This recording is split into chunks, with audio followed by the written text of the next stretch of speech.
मोतीलाल ओसवाल के 19वें annual global investor conference की इस साल की थीम है India rising nation on the move. इसमें कोई संदेह नहीं है कि इस वक्त भारत दुनिया का चमकता सितारा है। भारत आर्थिक समृद्धि के मायने में काफ़ी ऊपर है और दुनिया जहां कई तरह की समस्याओं से जूझ रही है, यहां निवेशकों को अवसर ही अवसर नजर आ रहे हैं। यहाँ की तेज़ रफ्तार इकॉनमी, बड़ा बाजार, डेमोग्राफिक डिविडेंड रिफॉर्म सब निवेशकों को अपनी तरफ खींच रहे हैं। भारत की ग्रोथ स्टोरी और बाजार में मौकों पर बात करने के लिए हमारे साथ जुड़ रहे हैं उस कॉन्फ्रेंस के साइडलाइन से मोतीलाल ओसवाल फाइनेंशियल सर्विसेज के chairman Ramdev Agarwal. Ramdev ji, good morning. पहले तो माफ़ी चाहता हूं, मैं वहां आकर ये इंटरव्यू करना चाहता था, उसका एक अलग ही मज़ा आता है क्योंकि मैं पीछे देख रहा हूं आपके काफ़ी हलचल चल रही है वहां पर। और ये मेरे ख्याल से आपकी अब तक की जितने भी कॉन्फ्रेंसेस हुई हैं उसमें शायद सबसे बड़ी कॉन्फ्रेंसेस के रूप में, सबसे बड़ी कॉन्फ्रेंस के रूप में निकल कर आ रही है। नहीं, कॉन्फ्रेंस तो हर साल मतलब it is amongst the biggest India conference, लेकिन इसमें क्या है कि इस बार ही इन्वेस्टर्स का रिस्पांस बहुत ज़्यादा है। मतलब कॉर्पोरेट्स तो आए हैं, 200 करीब 200 कॉर्पोरेट्स रहेंगे हर साल से सबसे ज़्यादा है, लेकिन इन्वेस्टर का response like meeting request is for something like से 17-18 हज़ार मीटिंग रिक्वेस्ट है। तो अभी 200 कंपनी के साथ में आप 7-8 हज़ार 9 हज़ार मीटिंग कर सकते हैं सबका कन्वेंस के हिसाब से।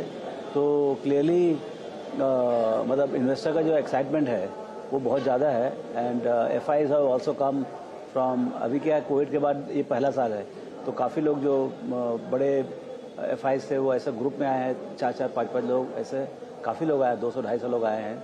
सो ऐसा मतलब पूरा कॉन्फ्रेंस में एक्साइटमेंट बहुत है। और इवन खास बात यह है कि कल जो हमने 5-6 प्रेजेंटेशंस देखे, मैं तो नीचे ही था, ट्रैक में था मैं, तो even corporates are very bullish. मतलब है जो थीम, जैसे हम लोग शेयर बाजार वाले बोलते हैं कि भाई डेमोग्राफिक डिविडेंड ये वो हर तरीके से मतलब तेजी की बात करते हैं, तो ऐसा नहीं, कॉर्पोरेट स्टोरी इज डिफरेंट। मतलब वहाँ पर भी जो है माहौल कुछ एक्साइटमेंट का है, ऑप्टिमिज्म का है, एम्बिशियस है। खास बात यह है कि जो कॉर्पोरेट, हालांकि हम लोग चुन के भी कॉर्पोरेट बुलाते हैं, अच्छे कॉर्पोरेट्स बुलाते हैं, लेकिन फिर भी मतलब एक प्रेजेंटेशन मेरे ख्याल से रियल एस्टेट में अनुज पुरी ने प्रेजेंट किया, डालमिया सीमेंट ने प्रेजेंट किया। I think those were presentations which were kind of clearly outstanding and bullish. Ramdev sir, तो मैं उन दोनों पर आ रहा हूं, लेकिन इस समय नॉर्मली पिछले 2 साल में कभी तो इन्वेस्टर बुलिश रहे तो शायद कॉर्पोरेट्स बुलिश नहीं थी, कभी कॉर्पोरेट बुलिश थी तो इन्वेस्टर्स बुलिश नहीं थे। क्या अब हम उस समय पे हैं जहां पर कॉर्पोरेट भी बुलिश है, प्रमोटर भी बुलिश है और इन्वेस्टर भी बुलिश है, और उसकी वजह से क्या थोड़ा सा कई बार डर भी लगता है ना कि हर कोई बुलिश है, कहीं वो वाला मामला तो नहीं है इस समय? नहीं, वही मामला, सही बोल रहे हो आप। इवन वैल्यूएशन भी काफी मतलब जो बुलिशनेस है वो भी विजिबल हो रहा है। लेकिन क्या देखिए, एक सबसे बड़ा बदलाव जो है ना पहले और अभी में, वो है रिटेल इक्विटी रिवोल्यूशन। कल मैंने उसके बारे में प्रेजेंट किया। ये जो आपका जो 4 करोड़ जो जनता यहाँ पर पार्टिसिपेट करती थी, वहाँ से बढ़ के जो 12 करोड़ हो गया है 3 साल में, और अभी भी हर महीने करीब 2 करोड़ जनता आ रही है। ये जो माहौल है, मतलब एक छोटी सी एक नाला के हिसाब से था, वो छोटा रिवर बना।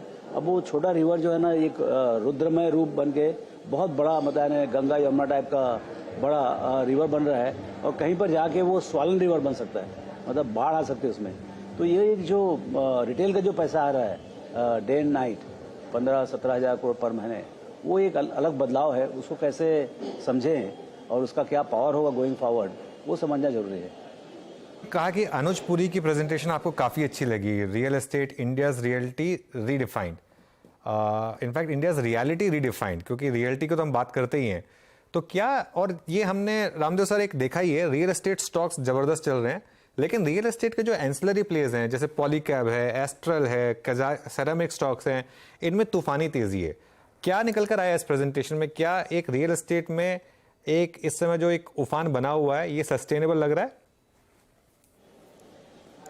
भाई उनके हिसाब से तो लग रहा है, मतलब जो प्रेजेंटेशन है वो बहुत बुलिश है, और जो भी माइक्रो ट्रेंड्स है, डिमांड है ग्राउंड पे, वो तो खैर अच्छा है।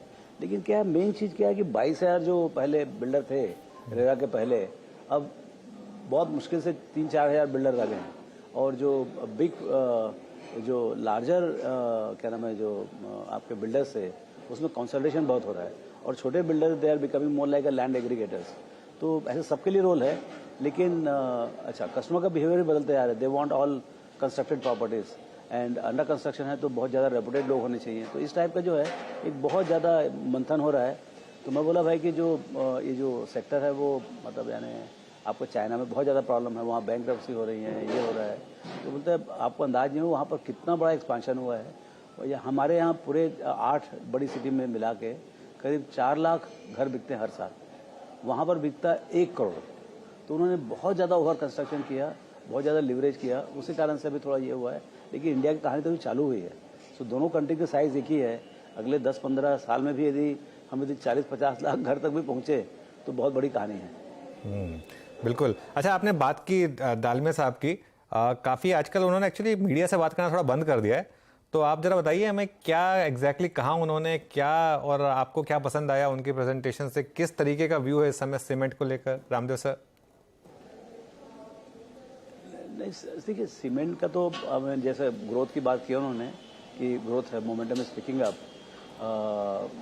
ब्लॉक बताया 4-5 साल के, तो उसमें जो पहले बीच में थोड़ा कम हो गया था, अभी फिर वापस लास्ट 2 साल में 10-11% का ये है। उनको समझने का कि भाई अगले 4-5 साल में 8% का ग्रोथ होगा। और डालमिया सीमेंट ऐसी basically consolidation among the big 4, मतलब आपका अल्ट्राटेक, आपका अडानीज, देन ये आपका श्री सीमेंट और ये इनका।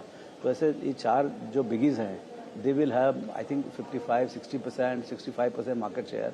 और गोइंग फॉरवर्ड उनके हिसाब से ये कंसोलिडेशन और बढ़ेगा।